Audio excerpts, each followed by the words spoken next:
आदित्य ठाकरे बोलतायत, आपण थेट तिकडे जाऊया। अर्ध्या एक तासाच्या पावसामध्ये, म्हणजे पाऊस अर्थात पुढचे 3-4 तास चालला, पण अर्ध्या एक तासाच्याच पावसामध्ये मुंबई ठप्प झाली होती। आणि मला वाटतं 2005चा जो पाऊस होता, ढगफुटी होती, तेव्हा 900 mm पाऊस झाला होता। त्यानंतर पहिल्यांदाच काल वेस्टर्न एक्सप्रेस हायवे हा पूर्णपणे भरला होता। आपण पाहिलं असेल अनेक ठिकाणी तुंबलं होतं। मेट्रो ज्या नवीन उद्घाटन झालेल्या आहेत ह्या वर्षी किंवा मागच्या वर्षी, तिथे पाणी गळायला लागलं होतं। रेल्वे ठप्प झाली होती।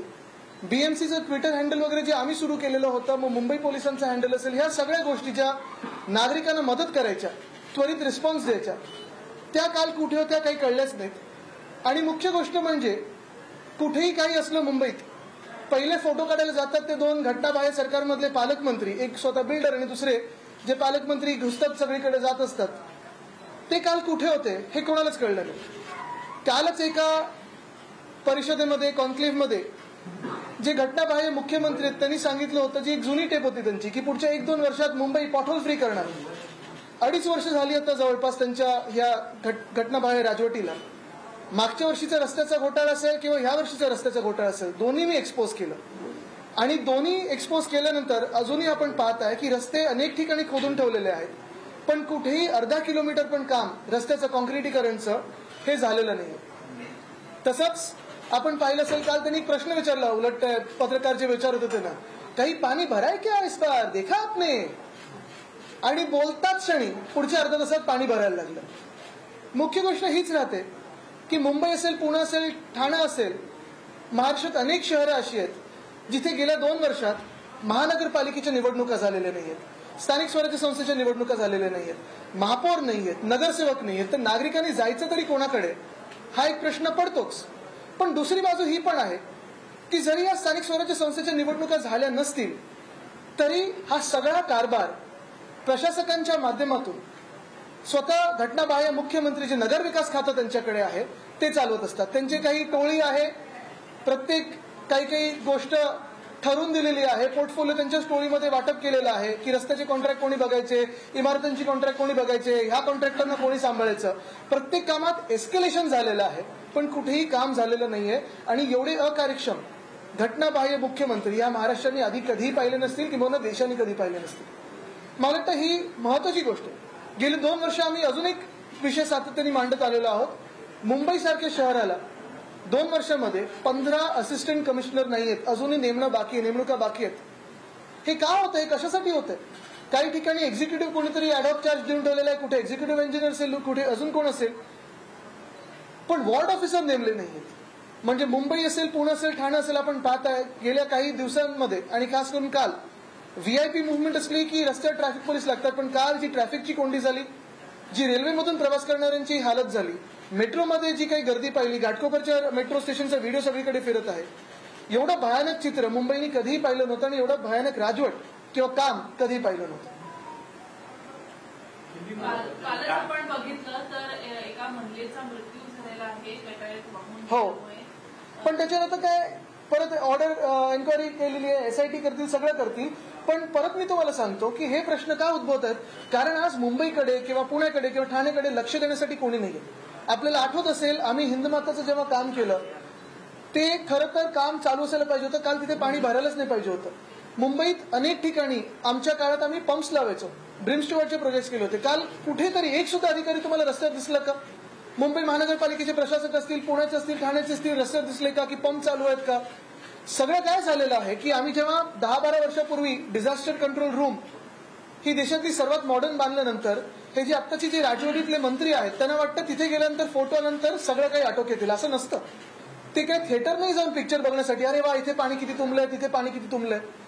ती डिझास्टर कंट्रोल रूम एवढ्यासाठी आहे कारण जे अधिकारी आहेत त्यांना तिथे कळावं की काय आपण लगेच ऍक्शन घेतली पाहिजे। आणि काही लोक जे रस्त्यावर असायला पाहिजेत, ज्यांनी त्वरित आदेश दिले पाहिजेत, कामं केली पाहिजेत, ते कुठेही दिसले नव्हते। यामध्ये आपण दरवर्षी प्रामुख्याने पावसाळ्यामध्ये ठिकाणी जिथं सखल भागात पंप लावले जातात, पण यावर्षी पंप लावले का? पंप लावले होते पण ते चालू नव्हते अशा प्रकारे। एक्झॅक्टली हीच माहिती आहे, अनेक पंप चालत नाहीयेत। मग पंपिंग स्टेशन हे वेळेवर चालू करायला लागतं, ते चालू झाले होते का? काल वेस्टर्न एक्सप्रेस हायवे कसं पाण्याने भरलं? म्हणजे एवढं लगेच पाण्याने कधीही भरलं नव्हतं हायवे, 2005च्या ढगफुटीत भरल्यानंतर काल भरला। जी घाटकोपरला आपण पाहतोय जी घटना घडली, जेवढे तिथे लोक होती त्या मेट्रो स्टेशनला असतील किंवा रेल्वे स्टेशनला असतील, तिथे पोलीस बंदोबस्त दिला होता का? जे आजूबाजूला गराडा घेऊन फिरतात, हे कॉन्वॉयमध्ये मोठे मोठे मोटर घेऊन फिरतात, तेच बंदोबस्तात काल लावले असते तर लोकांची ही गैरसोय झाली नसती. भांडूपमध्ये सुद्धा दरड कोसळलेली अशा घटना वारंवार घडतात. यांना सुद्धा घडलेला संरक्षण भिंतीचा मुद्दा अजूनही. संरक्षण भिंत मला आठवतं, मी पालकमंत्री असताना आमच्या डीपीसी मधून प्रत्येक मतदारसंघाला जी काही संरक्षण भिंत गरजेची होती तो फंड दिला होता. आमचं सरकार पडल्यानंतर हे सगळं काम ठप्प झालेलं. आणि एकंदर हेच सांगतोय मी की काल रेल्वे असेल, काल बीएमसी असेल, काल एमएमआरडी असेल, काल एसआर असेल, ह्या सगळ्या ज्या संस्था आहेत ज्या मुंबई चालवतात आणि स्वतःला टाउन प्लॅनिंग अथॉरिटी म्हणून तर नेमून घेतलेलं आहे, त्या काल होत्या कुठे? स्वतः रेल मंत्र्यांनी तर महाराष्ट्राची राजकीय जबाबदारी भाजपची घेतलेली प्रभारी म्हणून अनेकदा महाराष्ट्रात असतात, पण काल जी रेल्वेची हालत पाहिली आपण ती शोभणारी नव्हती का?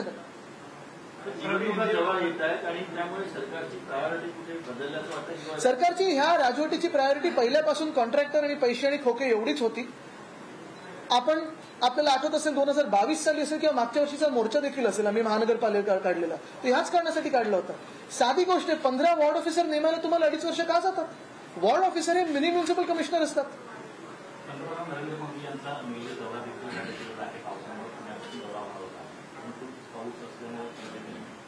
काय सांगू शकतो त्याच्यावर? ते नियोजन जे आहे आपण पाहिलं असेल, पुण्याचं ठीक आहे, पंतप्रधान मोदींचा दौरा रद्द झाला, पण काल ज्यांच्या वेळा चुकल्या असतील, कोणी अँब्युलन्समध्ये असेल, कोणी डॉक्टरला भेटायला जात असेल, कोणी मित्रपरिवाराकडे जात असेल, जे 2-2, 3-3 तास स्थानिक पुणेकर तिथे नागरिक ट्रॅफिकमध्ये अडकले, त्याचं काय? सावकांचा मोदी हे पुण्यात येणार होते मेट्रोच्या उद्घाटनासाठी, परंतु आता दौरा रखडला आहे. जसं ऑनलाईन अधिकच्या ते उद्घाटन करतात, ते जर केलं असतं तर पुणेकरांना मेट्रोचा लवकर लाभ घेता आला असता. नाही, भाजपाने वरती त्यांच्या हेडक्वार्टरमध्ये सांगावं की पुणे काही परदेशात नाहीये, तर येणं बंद होईल, आपल्याच देशात आहे. अमित शहा महाराष्ट्रात दौऱ्याला 3 ठिकाणी, तुम्ही नागपूर, नाशिक आणि कोल्हापूर या ठिकाणी सभा केली. त्यामुळे म्हटलं की खास करून ठाकरे आणि पवार यांचे जे पक्ष आहेत ते खालच्या लेवलपर्यंत, बूथ लेवलपर्यंत थोडा असं भाजपच्या काय हेच त्यांचं राजकारण आहे. आणि परत मी तुम्हाला एकदा ह्याच गोष्टींवर आणेन की हे राजकीय जे काही वक्तव्य येत आहेत ती सगळी ठीक आहेत, पण तुम्ही 2 वर्षात आमचं महाराष्ट्र लुटला, आमची मुंबई लुटली, आमचं पुणे लुटलं, आमचं ठाणे लुटलं, तुम्ही जे नॅशनल हायवे असतील किंवा आमचे गल्लीतले रस्ते असतील ते बेकार केले, तुमचे कॉन्ट्रॅक्टर्स आमच्यावर लादले, तुमचं राजकारण आमच्यावर लादलं, तुमचं फुटीचं राजकारण आमच्यावर लादलं, पक्ष फोडायचे, परिवार फोडायचं, धर्मांमध्ये वाद निर्माण करायचा, हे सगळं करून जी राजवट तुम्ही आम्हाला दिलेली आहे ती काल आपण पाहिली. अर्ध्या तासाच्या पावसामध्ये कसं मुंबई पुणे ठाणे भरलं होतं, पाणी सगळीकडे तुंबलं होतं. आणि हे काय पहिल्यांदा नाही झालं या पावसामध्ये, पुण्यात तर 2दा पूर ऑगस्टमध्ये येऊन गेलेला आहे आणि मग हा आता कालचं 3ऱ्यांदा पाणी तुंबलेलं आहे. हे सगळं ह्याच्यावर कोणी काल एक तरी व्यक्ती जी आमच्यावर टीका करते किंवा आम्हाला शिव्या देत असते, जेव्हा काही बोलत असतं, आरोप करत असतं, आमचे पक्ष फोडण्याचा प्रयत्न करतं, एक तरी राजकीय व्यक्ती त्या पक्षांमधून, मग भाजपमधून असेल, मिंदेंमधून असेल, काल तुम्हाला टीव्ही समोर आली आहे का उत्तर देताना? आणि हेच जेव्हा आमचं सत्ता होती मुंबई महानगरपालिकेत, आम्ही मुंबईकरांची सेवा करायचो, काही घडलं तरी आम्ही तुमच्या सोबत असायचो, तुम्हाला उत्तर द्यायला आणि नागरिकांना उत्तर द्यायला आमच्याकडे जे काही माध्यम असायची त्याच्यातून आम्ही उत्तर द्यायचो आणि स्पष्टता जी काही असायची ती द्यायचो, अकाउंटेबल होतो.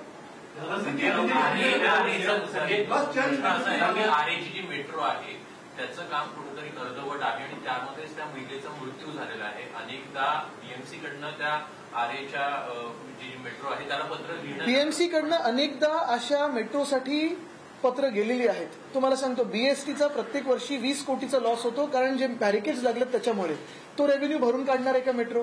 त्याच्यानंतर वरळीत पण असेल, कुठेही असेल, जी स्लरी निघायची मेट्रो तिची, आमचं सरकार असताना आम्ही सगळ्यांना एकत्र बसवायचो सगळ्या या यंत्रणेला आणि मग कुठे काही काम अडलंय का, कुठे काही पेंडिंग आहे का हे सांगायचो. पण आता ताळमेळच नाहीये, कारण जे पालकमंत्री आहेत ते नुसतं बीएमसी मध्ये आम्हाला ऑफिस कसं मिळेल तेवढ्यावरच त्यांचं लक्ष होतं, म्हणजे ज्या बिल्डिंग फाईल आहेत ते लगेच क्लिअर होतील.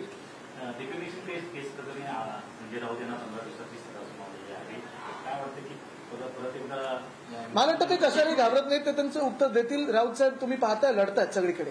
पण तुम्हाला परत एकदा मी या मुद्द्यावर आणीन की काल मुंबईसाठी, पुण्यासाठी, ठाण्यासाठी ह्या घटनाबाह्य सरकारमधून, या राजवटीमधून ज्यांनी मुंबई लुटली आहे, पुणे लुटलंय, ठाणे लुटलंय, एक तरी व्यक्ती नागरिकांमध्ये समोर तिथे मदतीला आला का आणि उत्तर द्यायला होता का?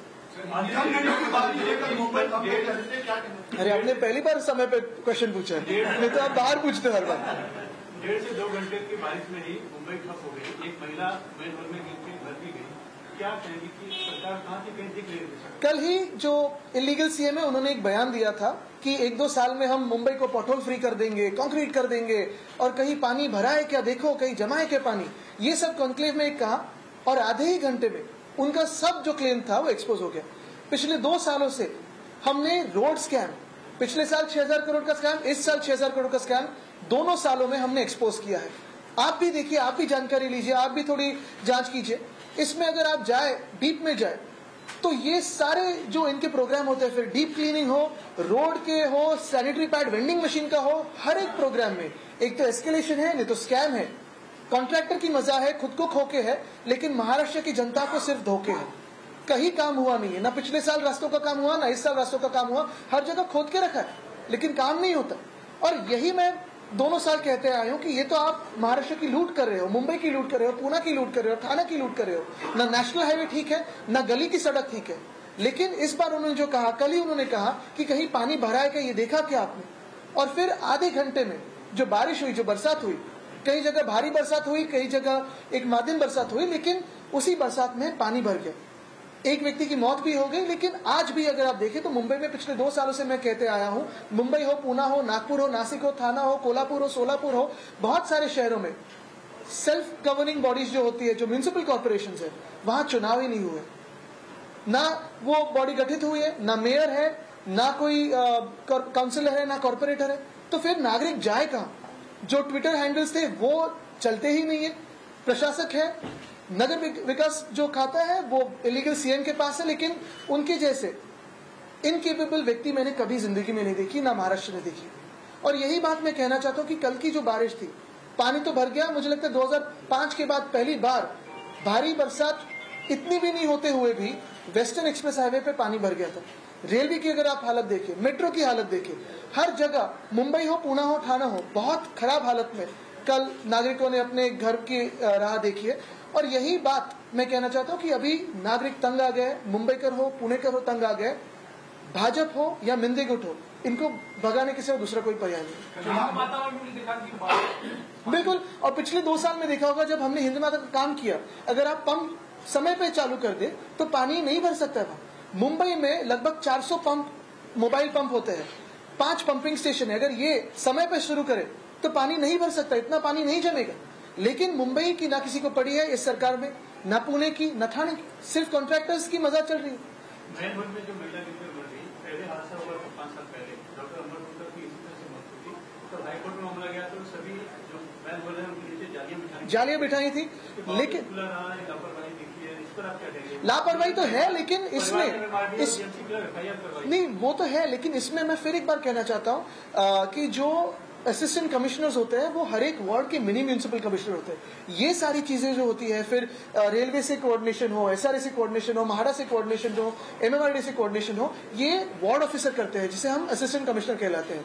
मुंबई में पिछले 2 सालों में 15 वार्ड ऑफिसर नहीं है, तो फिर कैसे चलेगा शहर? इसके पहले भी आपने ये मुद्दा उठाया है, विपक्ष की तरफ से जो आपके विपक्ष है वो यही कहते हैं कि 25-30 साल तो वो खुद रहे हैं बीएमसी में, तब मुंबई चलो आमने सामने आते हैं, चर्चा करते हैं। लेकिन आज क्या हो रहा है और आपने हमसे सरकार छीनी क्यों? और ये मैं पिछले 2 सालों से काफी सारी बातें खास करके नगर विकास पे कहते आया हूं, लेकिन जो नगर विकास मंत्री है वो ऐसे आदमी है कि शर्म और क्षमता उनको पकड़ने की कोशिश करते हैं, लेकिन उनसे भी वो तेज भागते रहे।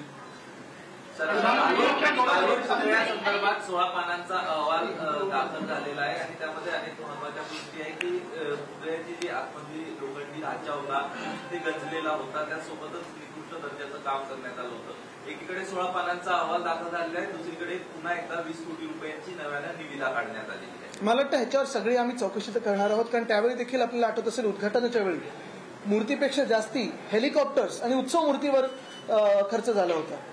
ह्याच्यातून चांगलं काहीतरी निघेल असं तिकडचे स्थानिक जे गद्दार आहेत ते म्हणाले होते।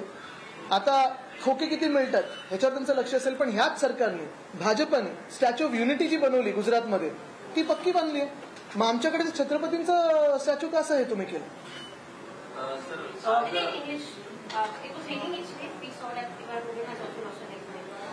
Yesterday's situation in Mumbai, Pune, Thane was terrible. Lot of citizens yesterday were stuck in traffic, be it on the roads, be it in the railways or the metros. The metro stations have started leaking. There was overcrowding. There was almost a stampede at one of the metro stations. And yesterday we saw that none of the guardian ministers, none of the people responsible in this regime were out on the streets to either answer the people or help the people. Generally,